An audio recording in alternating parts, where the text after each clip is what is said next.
আসসালামাইকুম সম্মানিত ভিউয়ার সবাইকে আজকে মুরগির মাংস কীভাবে রান্না করে রেসিপিটা দেখাবো। একজন প্রবাসী কীভাবে মুরগির মাংস রান্না করে দেখাবো। আলহামদুলিল্লাহ, প্রথমে অনেকগুলো পেঁপে কেটে নিলাম। কেটে নেওয়ার পর এগুলো তেলের মধ্যে ভাজবো অনেকক্ষণ পর্যন্ত।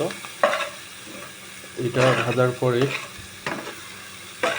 অনেকক্ষণ ভাজার পরে তারপরে এখন কী করব, হালকা একটু পানি দিব। এখান থেকে একটু পানি দিলাম।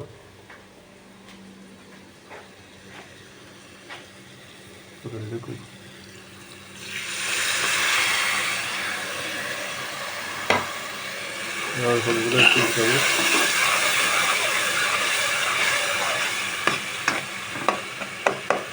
একটু এগুলোকে একটু উতরাবো। তারপরে